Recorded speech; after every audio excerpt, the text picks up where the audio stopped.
air. You're live. We are live. Good morning, everybody. Welcome to the Kerfuffle Campus and Able Agent live training session.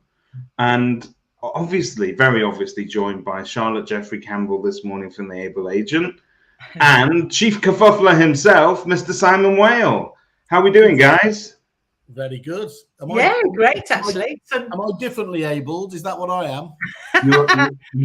You are a superhero, sir. So you get the first question.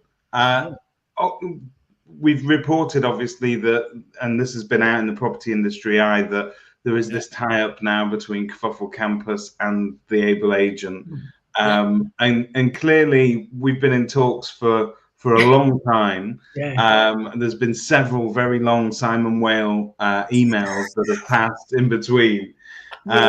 But I guess the main focus, and when I look back at the correspondence this morning, and I look back at all our meetings, is that we both organizations, if you like, have a commitment to just raising standards in general and making training accessible to as many people as possible, because it's still something that a lot of people neglect. So Simon, talk to us about it. Yeah, I mean, I've known Charlotte many moons. She probably won't like me saying actually how long I've known her, but we have known each other from when we were in the CRM world, and I've obviously watched her career with great interest.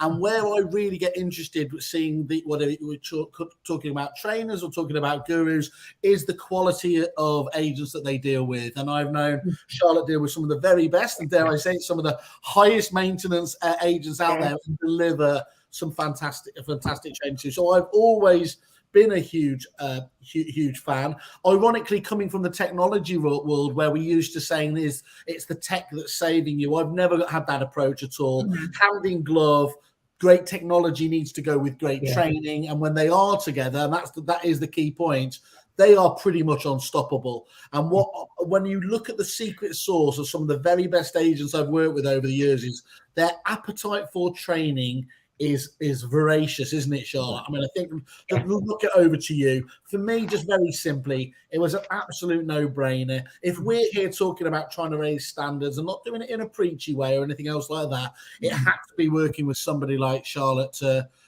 make sure that we were getting out there to the right people in the right place. It's absolutely been the thing I've always thought of, because my career in CRMs was back in the early 2000s. So tech was very new, and we thought tech was going to solve all the problems, and tech created its own problems. It's created new problems. So okay, I may have oversold that a little bit, but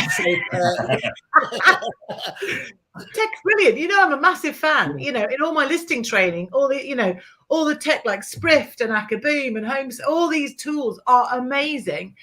But the problem is, agents, if they don't use them, they don't keep them. So we have to train, and the training has to evolve. And I think historically training's remained very static. We've always talked in the same way, in the same topics. And the style of training, classroom, face-to-face, at events, hire a hotel room, they're always costly, and they're always inflexible. So what Campus and Able Agent are creating together is this world of content. But content has to be structured. It has to be in a way that you know what you're getting out of it.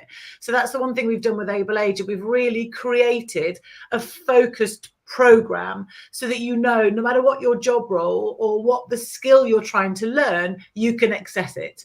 And the same with Campus. Although Campus is more of a Netflix style, as Whaley always describes it, it's very clear to identify. It's very clear to find. And this collaboration, I think, means that we give you all that underpinning. We give you all the core knowledge you need as an agent.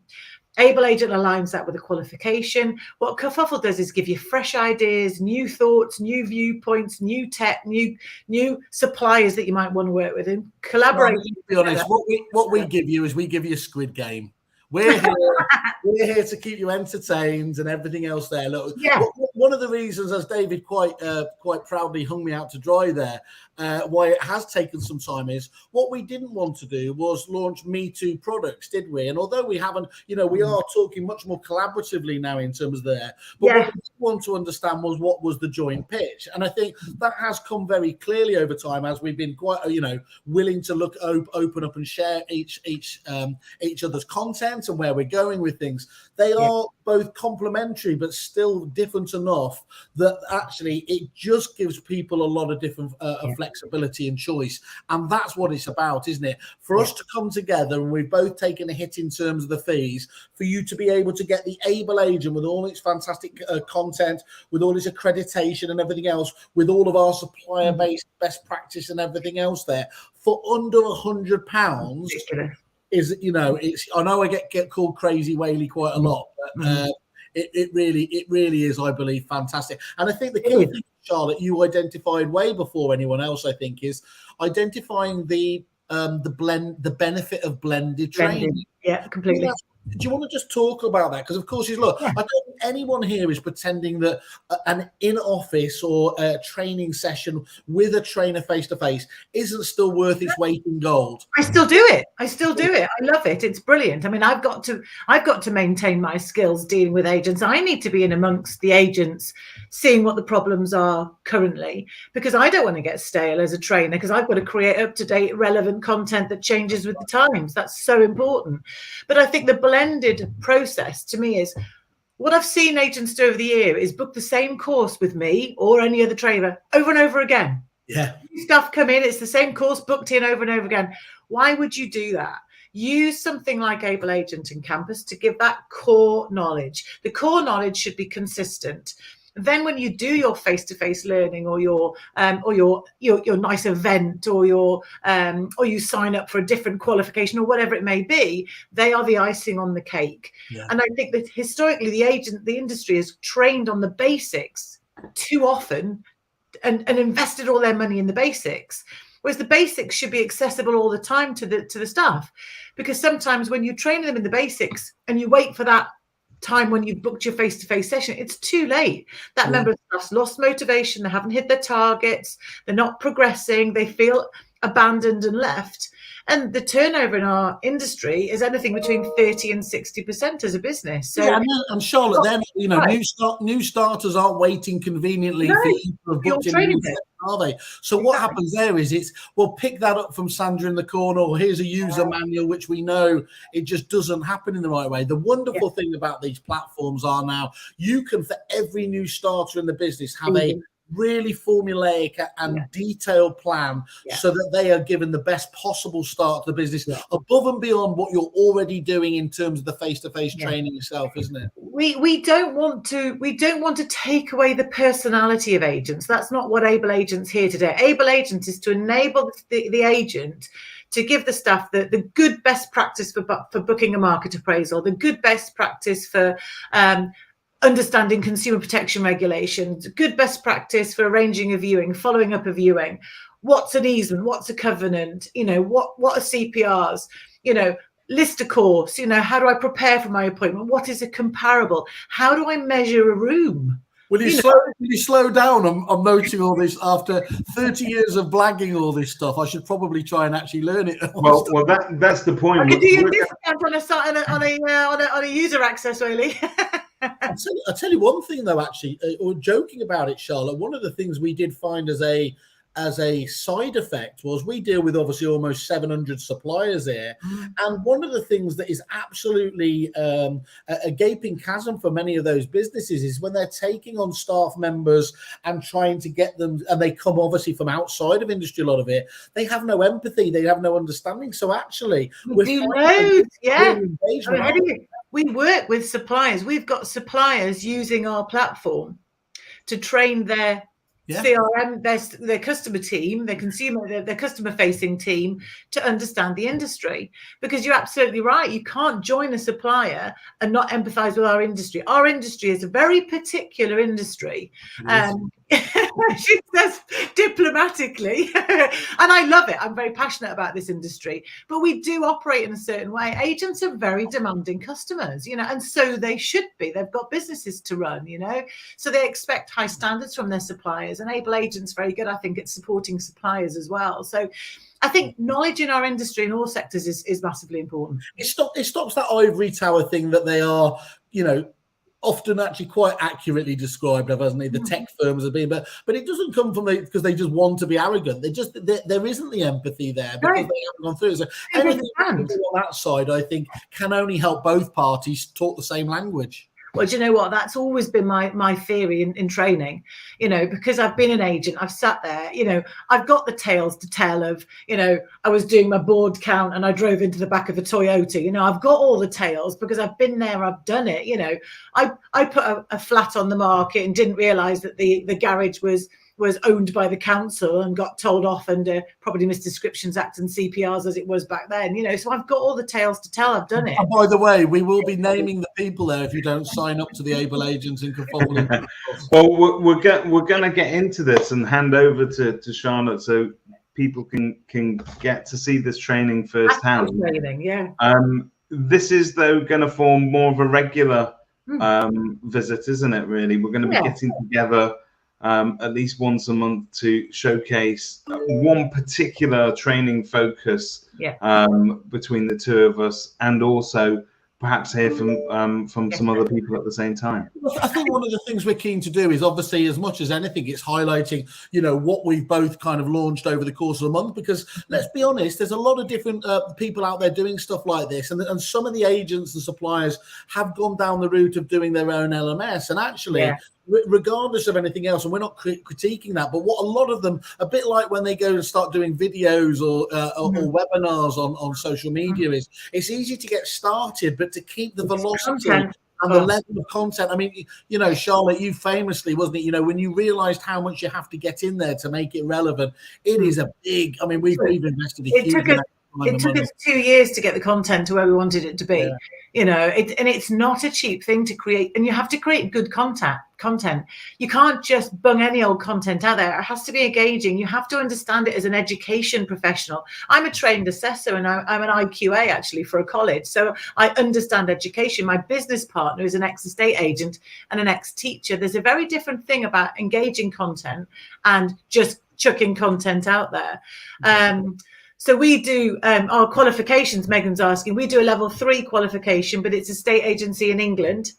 We're adding the Welsh content in at the moment. I'm writing that. I've got piles of information on my desk because I'm writing, because there's a lot of changes in Welsh law at the moment in lettings. So Scotland, yes, it is in my plan, but I'm not a Scottish expert. Can I just knock this back to why a Reading estate agent is worried about Scottish accreditation? And Megan will tell you that she's so passionately property marked, she worries about leaving the property mark members out in the cold in Scotland.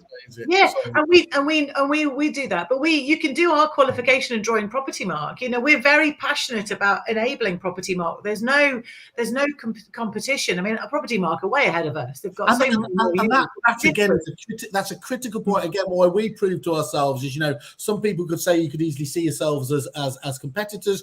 That's not what this is about. I've always believed there's plenty of them, and actually, a different thing we're trying to do is just get more people taking advantage of many of the different tools out there. And if you find yourself, and we don't believe you will get tired of the stuff there, but but the important thing is to just entrench this level and style of training into your business. That's what the important. This is what, and I know UK agents get sick of this, but this is what the Aussie agents do particularly well. Yes, they do. To have self-training and that discipline to take themselves to be the best they can be. I think things are changing, and I hope that we're going to be part of it. Yeah, I think for me, I mean, what Megan's putting on there, the qualification is about the gaining of the knowledge. It's not the ticking the box at the end. So what we talk about with Able Agent is, and I know we need to get on with our listing training in a minute, because that's Minty will tell me off in a minute, but one of the things that's really important for us is the knowledge on Able Agent. The point is the knowledge. The point is the content, the platform. The happy accident at the end is, once you've done it, why wouldn't you want to get the badge? That's for me. I'll be honest with you. I have a different approach. I'm only in it for the badges. I don't care about anything else. I'm just going to put my Blue Peter badge on. Exactly. Oh, do you know, I never got one of those. Thank God it wasn't. Mine arrived after 28 years. Thank God it wasn't Jimmy Savile. Yeah. And on that wonderful note, we're going to hand over to Charlotte to add some genuine value to people. And she'll be taking any questions you've got. Just pop them into the comments, and I'll hand over to Charlotte now. I believe. How long have I got? As long as you like. All right. Okay. I may take. We could be here all day then. It's all right. Hand over my my lovely slideshow, and I'll crack on. So what we thought we'd talk about today was listing market appraisals. We've launched a new course on Able Agent, and we've created something quite different, because what we really passionately believe in is what I call an advice-led sell. I think the consumer is evolving very, very quickly. And we talked a moment ago about tech. You mean the consumer has tech as well now. They can access what Nextdoor sold for 3 months ago. They can get rough estimates for what their property's worth. So when you go out to a property as a lister or valuer now, you're not really going to value the property. You're going to offer your advice and expertise to get that property on the market. But it's not even just about getting the property on the market, which I know people are going to go, what? It's about getting a property on the market that's going to sell, that's going to get the money in the bank for that business within a reasonable space of time. So I'm not saying we're not going to list everything we possibly can, but our focus has got to shift. We've got to think about, when I take this property on the market, is it going to sell? Because you think about it, we know that a third, or whatever the statistic is, of properties fall through. We get no sale, no fee. So why on earth, as a lister, are we not making sure that we're qualifying the quality of our listing as well as just getting it on the market? So where advice kicks in enables us to make sure we get the best possible quality. So we're going to talk a bit about what makes a great market appraisal. What does it feel like for the seller or the landlord? Because, I talk about selling and sellers and landlords in this. How do we prepare for our market appraisal? Because it's not just a rock up when the appointment's been booked. How do we carry out the perfect market appraisal? What does that look like? What is our process? And then again, how important is recapping? How important is knowing our customer and asking for the business? And then there'll be a little bit about follow-up and prospecting. Now, in an ideal world, I'd go into an awful lot of detail in all these areas, and we do have it in the course. But this, I hope, will give you an idea of the things that you do well and the things that you think you could improve. Because ultimately, the whole point about training is not just about learning new things. Sometimes training is about being able to recognize how much you already know and how good you are. And that's something that we're very passionate about with Able Agent, because we have an awful lot of respect for agents. If you don't know us, my name's Charlotte. I'm one of a team of 4 business owners who run Able Agent. We've all come from an agency background, but if you want to know more about us, I can always tell you about that.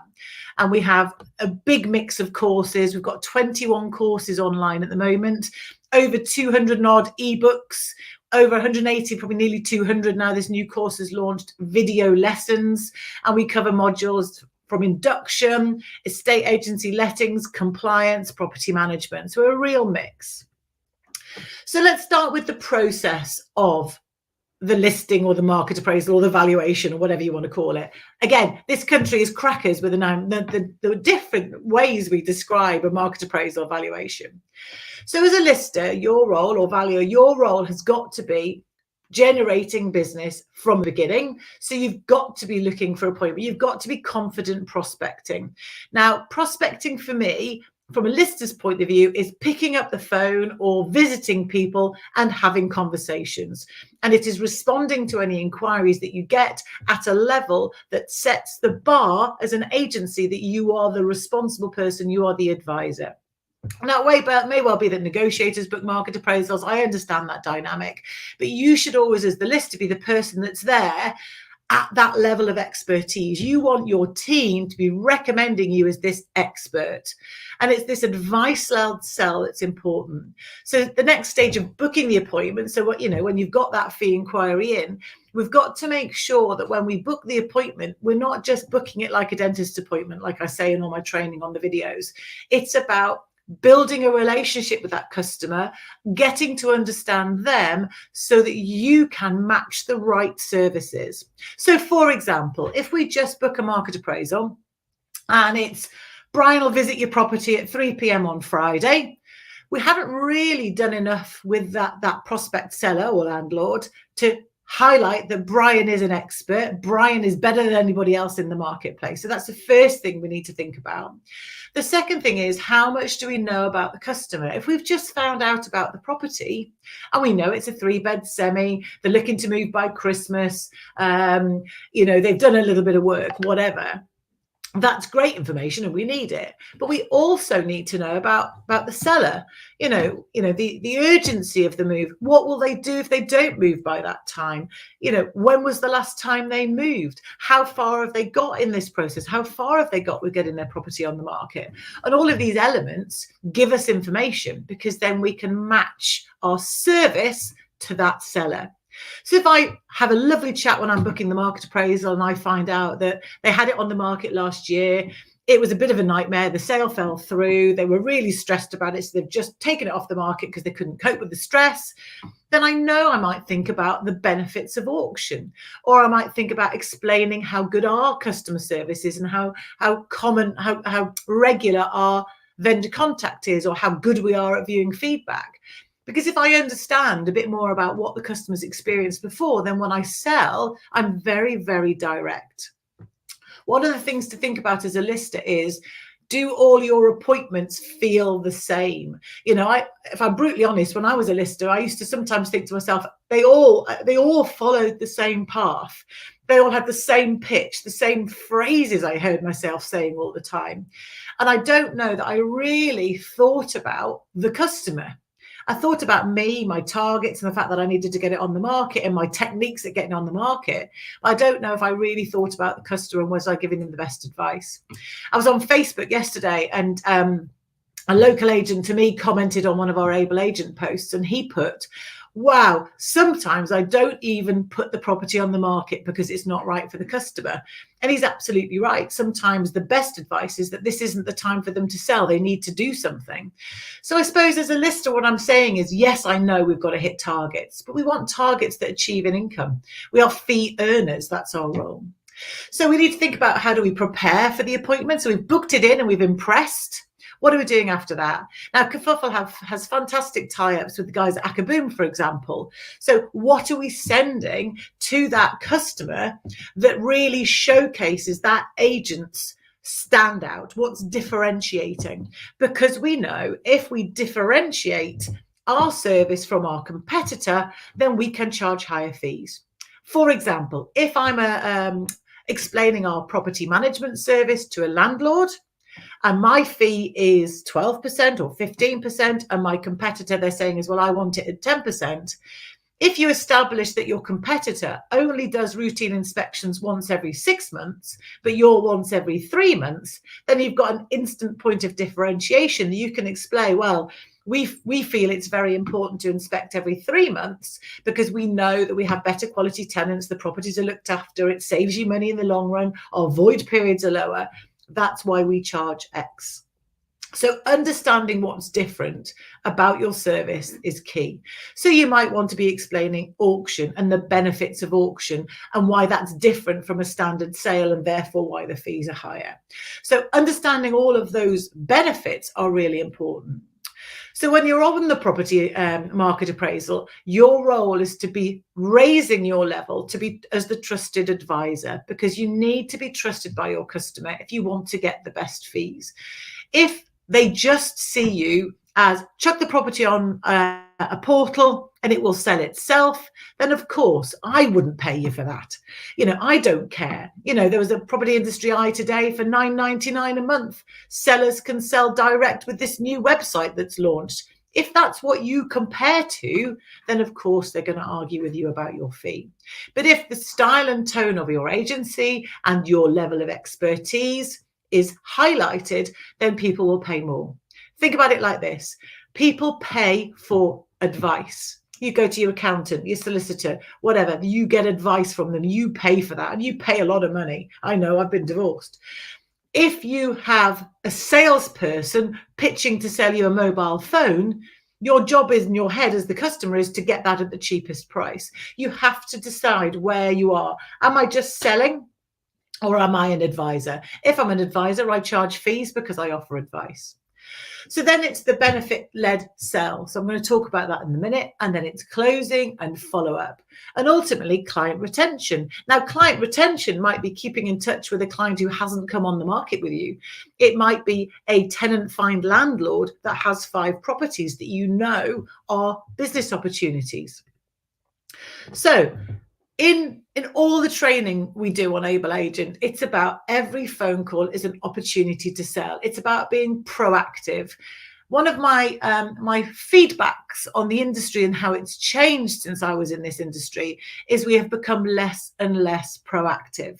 Most of our time is busy and we're responding to inquiries coming in.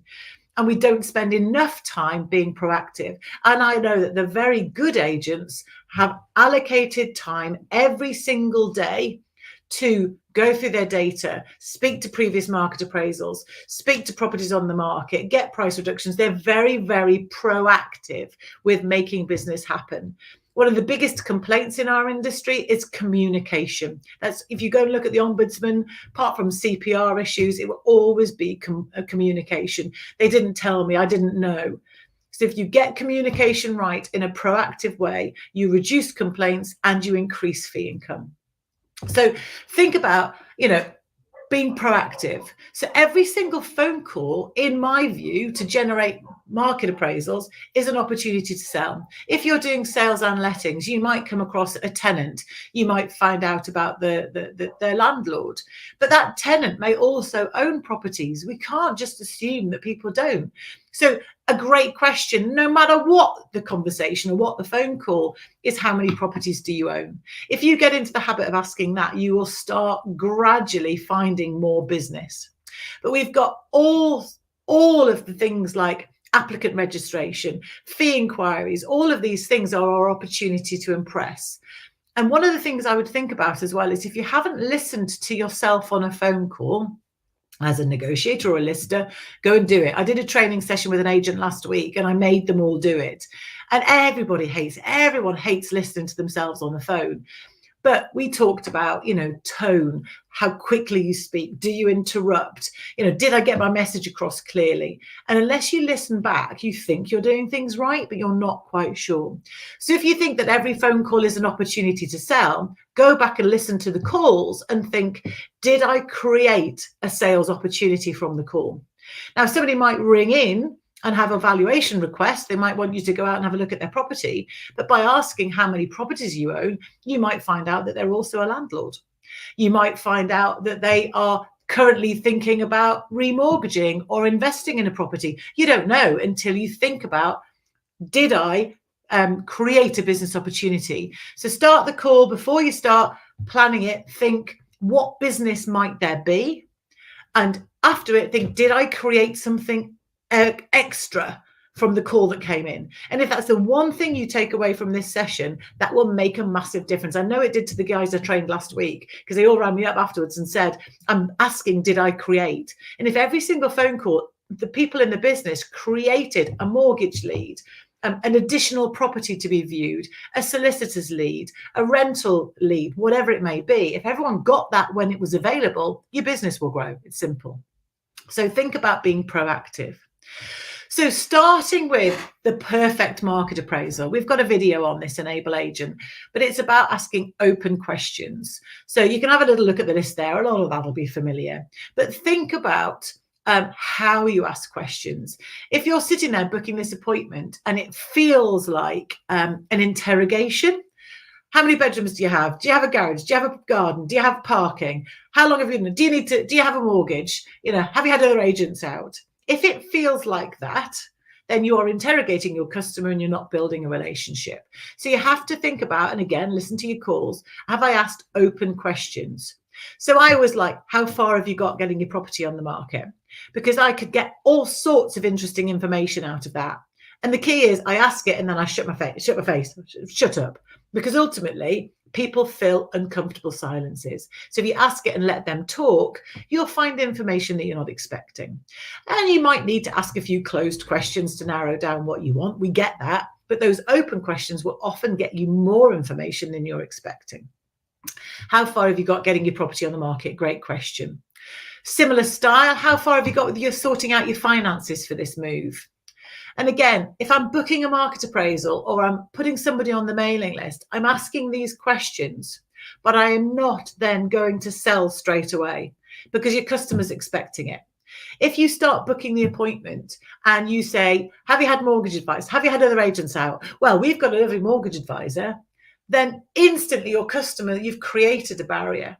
So always information collect first. How far have you got with getting your property on the market? How far have you got with sorting out your finances? And you jot all your notes down. And then at the end of it, whether it's a fee inquiry, you might say, do you know what? My advice would be that we absolutely get my colleague Brian out to have a look at your property. We absolutely need to have a conversation with him, because my advice would be that you get a bit of advice from our mortgage advisor and see if we can save you money, or however you present that. It's about understanding your processes. So prior to the appointment, think about marketing information. What have we sent them? Oh, there's my doorbell going. Hang on a second. That's a delivery. Hang on a second. I know I'm going to be really cheeky. And Whaley, could you jump in a tick? This is the composite being delivered that my husband's given me strict instructions that I can't miss. You're on mute. I'll be 2 seconds. Charlotte's gone to open the door to an estate agent who's turning up to do a market appraisal on her property. She'll be back in just a moment. This is the beauty of live training. You never know what's going to go. I've just got a work call. Here she comes. I'm back. That's the joy of working from home, people. It's really live. Really live. Absolutely. Back over to you, Charlotte. So sorry. So prior to the appointment, it's about thinking about your marketing information. What have we sent them? How have we impressed them? Have we sent a brochure out? Have we given some market statistics? More importantly, have we put a pre-call together? Have we rung them to say, we're looking forward to seeing you on Tuesday? So if the lister has time in their diary, that pre-call before the market appraisal is really powerful. Because it might save you having to even go out if you're busy and you find out that it's just a bit of an information gathering exercise from the seller or the landlord. Or it might mean that you can just go onto a Zoom appointment and get it tied up then and there. So don't underestimate the power of the call prior, because you absolutely get that opportunity to start the rapport building process. Also, prior to the appointment, do we impress as a buyer? You know, have we got them on our mailing list? Have we rung them as a buyer? Because as a seller, I want to know that the agent I'm choosing is proactive. So again, have we got them on the mailing list? Have we absolutely showed off our super service before they get there? So you need to make sure that on your database, anybody registered for a market appraisal as a buyer is absolutely getting your top service. Then prior to the appointment, we're going to think about our comparable evidence. So comparable evidence you might gather from on the market, you might gather it from Rightmove, you might have your own comparable evidence in your CRM system in terms of history of sales. You might use all sorts of different sources. You might use Akaboom as your comparable source. So all of these elements in terms of comparables is about presenting yourself as the professional who's taken time, and you've made sure that every presentation you do is bespoke. Because the biggest risk is your customer feels like the presentation was the same for everybody else. So don't underestimate the power of preparing prior to the appointment. What makes you stand out? That simple fact of having done that phone call prior might be an instant differentiator that helps you stand out. The fact that you were the ones who rang them about a property for sale that they might be interested in will differentiate you and make you stand out. But also, you need to think about what your customer's likely to need from you. So if it's when I've questioned the landlord, sorry, and they've told me that they haven't rented a property before, this is the first time they've inherited or whatever, then the benefits of my property management service is what I'm going to explain to them. So I need to be very clear that when I explain the benefits of my property management service, it matches their needs. So I'm going to explain it on the basis of my advice would be, because you haven't done this before, Mr. New Landlord, that you use our property management service. But if I know when the appointment's been booked that that landlord's never let before, I know that my focus has got to be the benefits of our property management service. It's the same with auction. If I know that that seller has had a bad experience, so when I'm booking the appointment, I might ask casually, when was the last time you moved? And they might say, oh, we sold a house 3 years ago. I might say, well, how did you find that? So they might then say, well, we had a nightmare. The agent never rang us. I never heard from anybody. Or they might say, we had two sales fall through. It was the most stressful experience. If you know that prior to the appointment, then your ability to explain the benefit of really good vendor contact, we speak to you once a week, we ring after every viewing, or the benefits of auction being a secure sale and speedy. So you're not going to have to worry about whether your sale's going to go through. You don't have to worry about that anxiety. That will help you avoid that. But if you don't ask the question prior and understand that that's their position, you can't make your benefits specific to your customer. You might want to talk about statistics. We see the gorgeous Chris Watkin talking about pie charts and statistics. They matter. Being able to explain that you are the market leader in sales agreed is great, but without explaining what that means to your customer, they just go, so what? So you have to think about, if I'm going to use statistics, why are they useful? So if I say that I'm the market leader in sales, I've sold more properties than anyone else, I'm going to explain that means that I've got an awful lot of people on my mailing list who've possibly missed out. And if they've missed out, then the chances of me getting your property sold are greater because I've got people who are hot and ready to buy. Whatever you want to explain, but you need to, as an exercise, think very specifically about the benefits of your service compared to your customer. Then you might be thinking about, we only do 3 viewings when we get a sale. That might be positive. You might be thinking about how quickly your sales complete. You might be thinking about how quickly you get a let agreed. You might be thinking about how small the void periods are between your property management lets. You might think about how low your rent arrears figures are, that we very rarely have rent arrears. Those statistics and facts, as long as they're presented in a way that's relevant to your customer, are very important. The other one to think about is tales to tell. The really good auction property that's sold for way over for the reserve price, and a first-time buyer bought it. Whatever it may be, there may be some unusual tales that you want to tell, because people buy from people who've done something with people like them. They want to understand that you get them, that you have dealt with people like them in the past. So by explaining that, I had a customer just like you about a year ago, they were really nervous about a sale fall through again. And it was brilliant because actually they were a bit nervous about auction. But when we put it on the market and they got way above their reserve price, they were absolutely delighted. Or it may well be that you're talking about your property management service and saying, one of the things that we're really good at is we let the tenants know a month before they move out that we'll be showing people around, and we do inspections to make sure that the property's okay. And it means that we have our void periods are very short, so we get people in very quickly, which means that your rental yields and your returns are much better. I had a customer last year like you. So all of that gives you power. But all of these things I'm talking about now are also really useful actually on the appointment. So thinking about pricing, do we call it a valuation? Is it a market appraisal? Are we on a listing? What is it? Ultimately, I think pricing is simply a marketing strategy. I don't like it when people say, no one can tell you exactly what your property will sell for. I don't think that's really good advice. That doesn't feel professional. what I think is really important is to explain that the market changes, and that your needs will be different from the customer I've sold next door to you.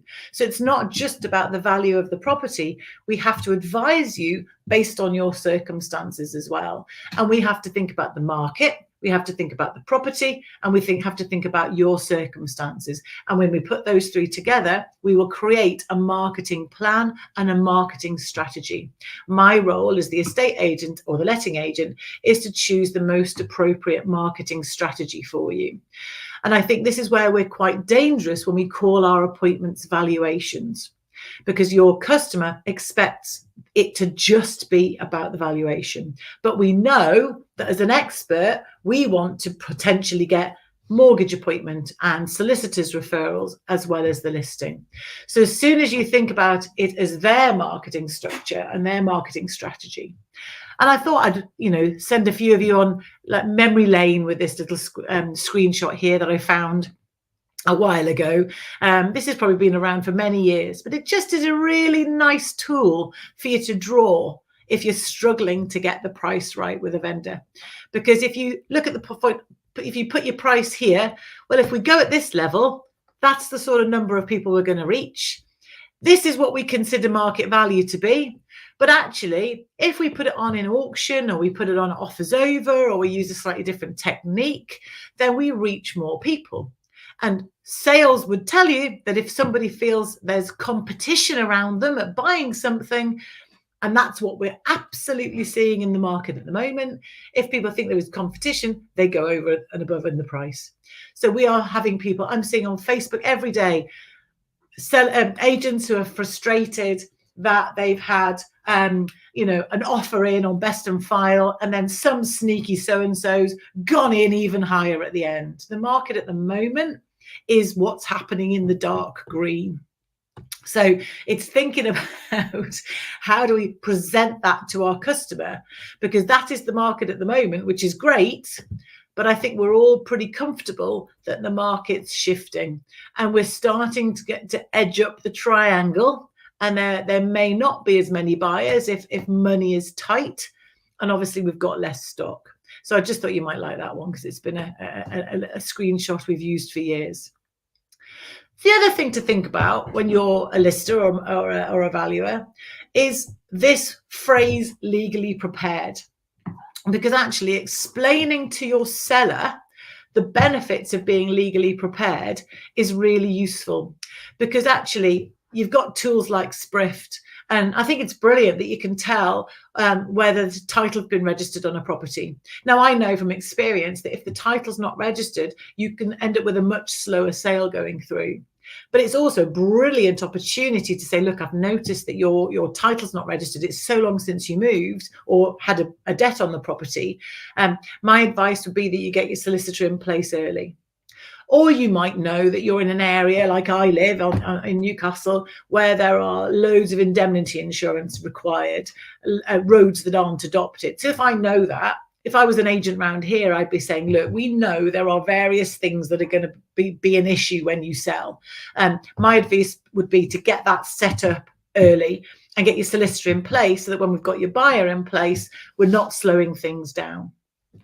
It's also our job to make sure our seller understands, that they're going to have to give their ID for money laundering purposes to your solicitor. So that have they got their ID available? Have they got all the documentation for the property?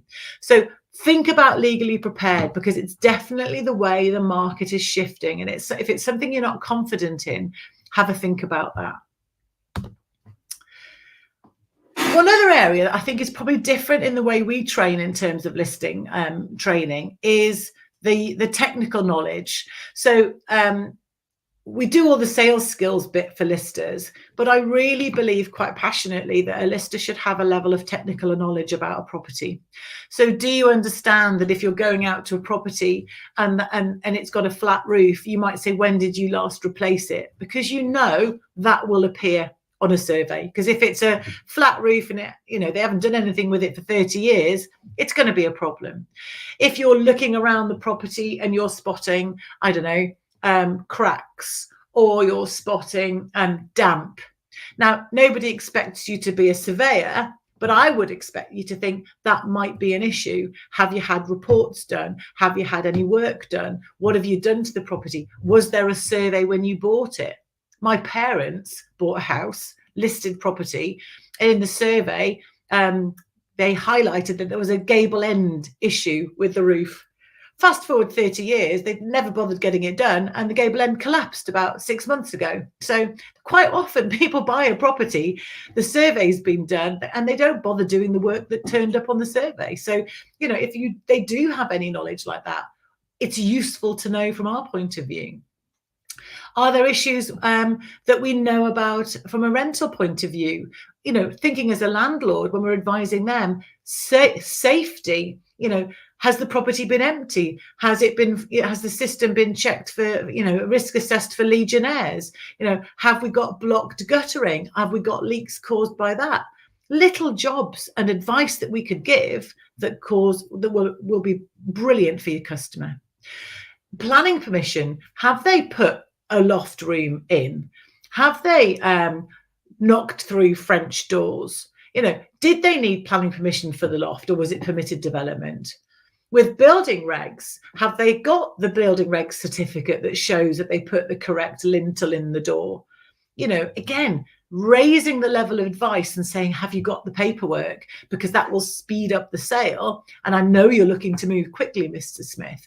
All of that is very, very powerful to raise your level as trusted expert. And remember, at the beginning, we talked about being a trusted expert. So all of those pieces of knowledge that you gain through being really good at your job, don't forget to use them. Show off a little bit. Think about easements, covenants, rights of way. If you don't understand that language, that might be something that you should research.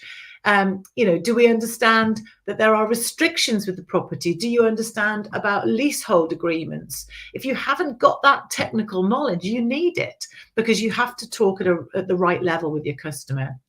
Do you understand the consumer protection regulations? Do you understand that there might be issues with the property that has to be declared on the property details? If it's a short lease, we have to declare it, because under the CPRs, we have to give our customer enough information to make an informed choice. And if you've got a short lease and I'm a first-time buyer, it's no point me viewing because I can't get a mortgage. So all of those elements of your technical knowledge are growing, and there's a market trend that your customer expects you to be knowledgeable. I watched in fact, last night I watched a program. It was a comedy I taped called Avoidance. And the comedy bit was the estate agent showing around, you know, this comedian. And it was, all estate agents are liars. Everybody knows that. And it's a shame, because we're not. And I think by raising our standards, by explaining our knowledge of the consumer protection regulations and informed choice, will gradually shift the public's perception of us, because we do have to work to an awful lot of laws. So the appointment itself, we arrive, okay? We're going to give ID. And again, if you don't have ID, business card, it's all about this professional first impression. And again, I was always very conscious of, should I take my shoes off at the door? You know, am I shaking hands or not? I worked in a market with an awful lot of different religions, so I had to be very sensitive to that. So I'm arriving professionally. Where am I parking? Have I got a branded car? If it's somebody who said, oh, I'm not sure whether I want to put it on the market, do they want a branded car parked outside, or do you want to be a little bit more subtle? You need to think about how that might come across. So I get there, I introduce myself. And hopefully, if I've had my pre-call, that introduction's, hi, I'm Charlotte. I spoke to you yesterday. Oh, it's so lovely to meet you. How was your son's footy match last night? Whatever it may be. I've got rapport. It's much easier going in like that than it is going in cold every single time, because I need to be able to put my customer at ease. Again, if I've asked correctly before I get there, I know if they've never sold before. And don't underestimate, if somebody hasn't sold before, how nerve-wracking this is, or how they might feel a bit like an idiot because they don't understand. I went and bought a sofa a couple of years ago, and I was standing in next, looking at my sofa, and this bloke came up to me and he said, Would you like IFC? And I thought, don't know. Okay, IFC. And I was racking my brains thinking, IFC, what's IFC? No idea. And I said, no, I'm okay, thanks. And honestly, I walked out because I felt like an idiot. Interest-free credit. But this guy had obviously got so used to using the jargon that Next obviously use, that he put me and made me feel uncomfortable because I didn't understand him. So again, think about the language you use on the appointment. Market appraisal, vendor, applicant, hot calling, all these phrases that we use, section 21, whatever it may be, sales, lettings. Think about your language, because again, if that customer's never bought or sold before, then they might feel uncomfortable if you're using crazy jargon. So put them at ease, but you need to sit them down. My advice on the appointment is always to sit them down, because if you haven't pre-called and you don't know much about them, you have got to put them at ease and get to know the customer. Why are they moving? How urgent is the move? What will they do if they don't move by that date? How far have they got with getting the house on the market? How far have they got with sorting out their finances? You'd reiterate that. Or if you've got the information from the market appraisal appointment booking form or whatever you use, recap it. Because again, don't expect them to tell you everything from scratch if they've already told your colleague. Real customer service comes from, I noticed you spoke to Jane in the office, and I just want to go through a few key points that she's gathered. And then I'd just like to sit back and chat and find a little bit more about where you're moving to, why you're moving, and why this timescale is quite so urgent. And then I'll put together something that I will advise you on in terms of the right service for you. Then I'll have a little, or before that, I'll have a little bit of a look around your property, and then I can match the service and the property, and I can make sure that we give you the best possible advice to achieve your goals, which may be recapped from whatever their goals are. So again, this relaxed conversation, sitting down, having a chat with the customer, is very powerful, because that's there to put them at ease, build rapport, but you need to be listening and making notes. And the making notes bit, even if you don't need to because you remember it all, the making notes bit demonstrates to your customer that you're taking their information seriously. It's the same as recapping an email address. I'm treating your information with care. I'm recapping it because I care. And at the end of my presentation with the customer, I'm going to recap it. And I'm going to say, right, so based on what we've talked about now, your main focus is that you're looking to upsize. You haven't found anything yet. You're a bit worried that you might not be able to find something, but you're really keen to get that extra fourth bedroom. You've been here 10 years, and you've done X, Y, and Z work, and you just recap the conversation. And then you'll say, right, next steps, I'd like to have a look around the property. I'd love you to accompany if that's okay, because then you can, again, keep gathering information and building rapport. And I think it puts them at ease if they're with you. So the walk around, the measuring, all of that, we cover all that training in our Able Agent course. But all of this walk around is, again, about gathering information about the property. And then after you've done your walk around, you're going to sit down and you're going to present to them. I've presented to businesses all my career. It's exactly the same when I was with a lister. I would present my solution. So I'd recap what I thought were the key points from my conversation. And the phrase I'm using all the time is, my advice would be. So based on the fact that you've got a fantastic property here, and I'm really confident that it's in great order and ready to go on the market. Or it might well be that you're saying, right, based on your goal of moving quickly, and we don't want any hiccups along the way, one of the things I think it might be worth doing is getting that guttering sorted to get rid of that leak in the corner, because I think that could be something that a buyer will notice. My advice is to make sure you achieve your goals. So you might be talking about that, but your basic focus is going to be, right, this is who we are and this is our service.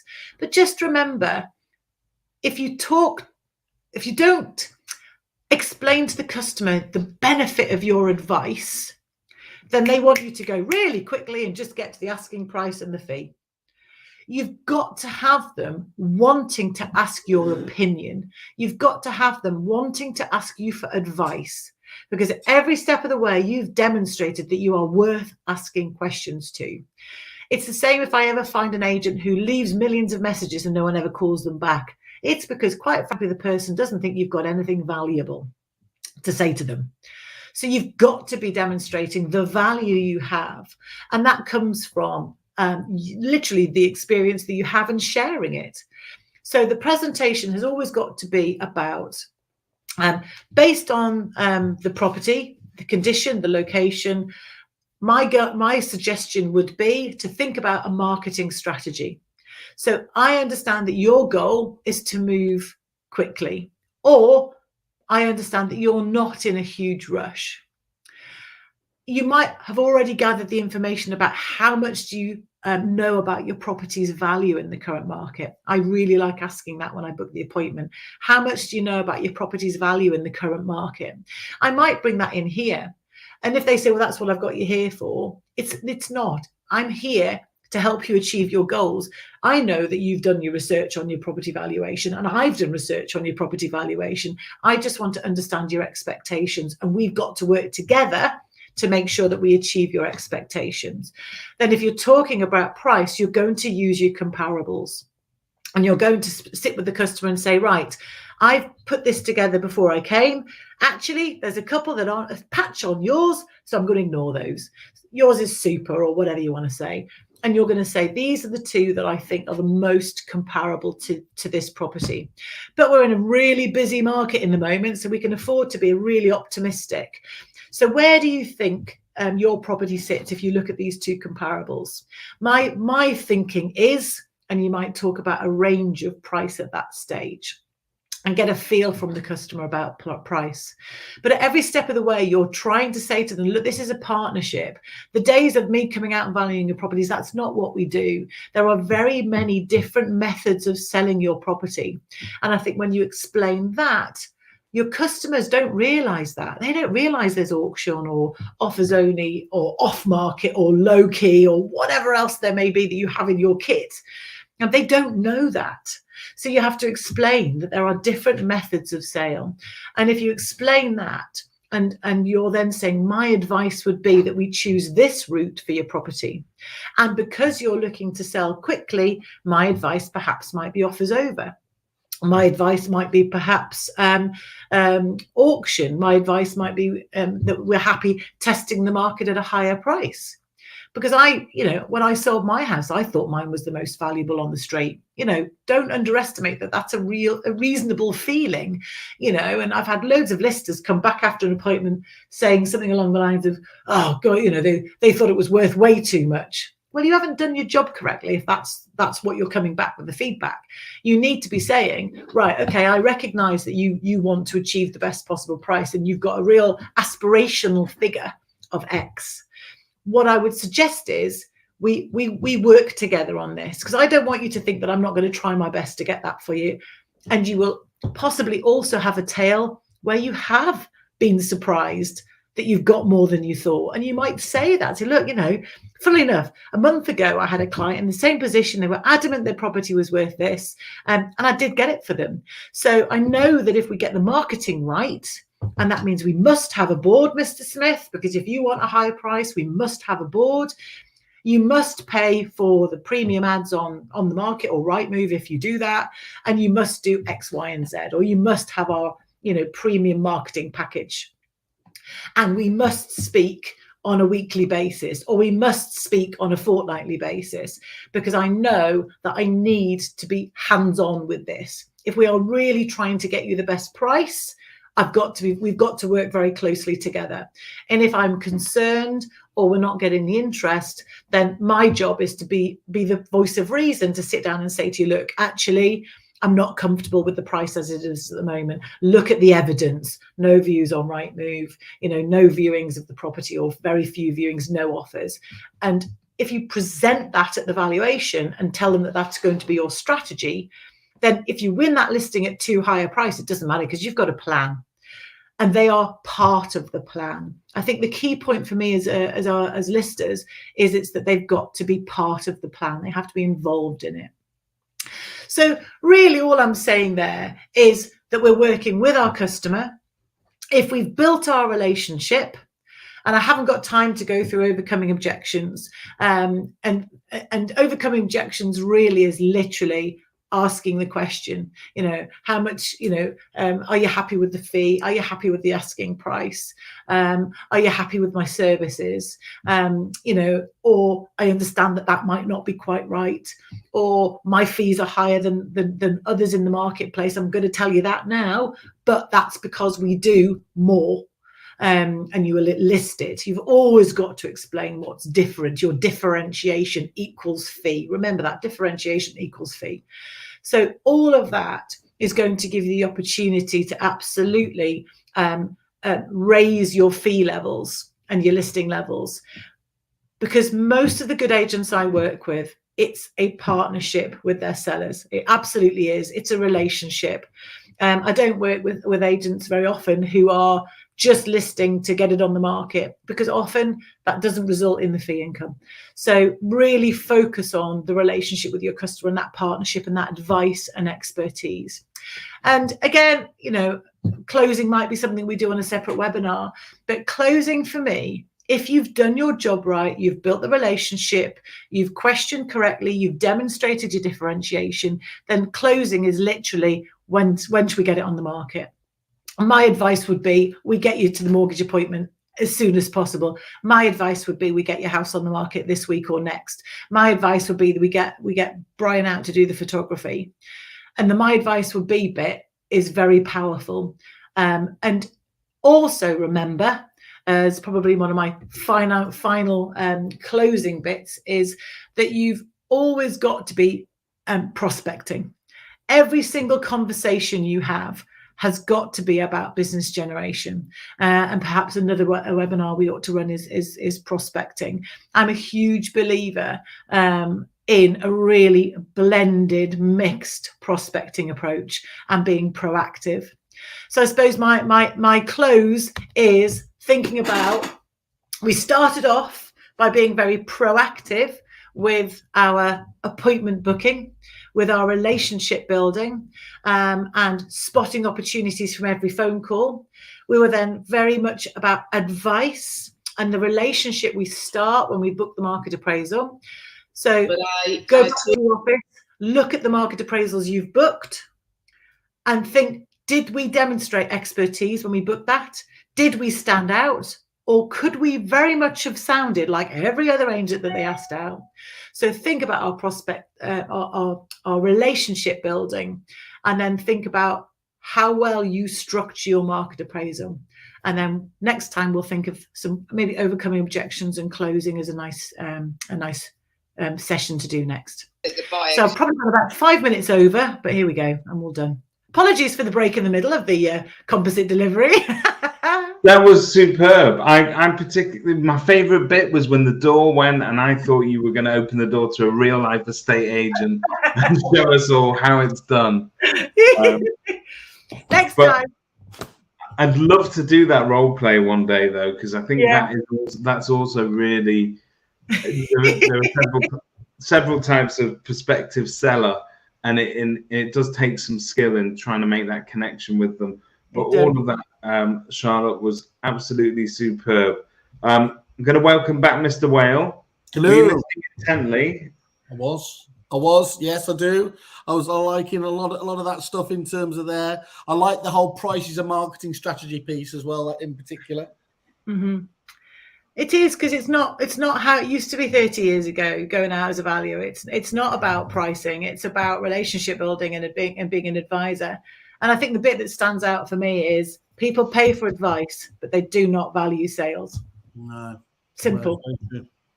It was a bit of a whistle-stop one, though. I felt I was going a bit quick at times. But anyway, if you're watching this on recap, just do it on slow speed. This is, again, the joy of the whole digital experience, isn't it?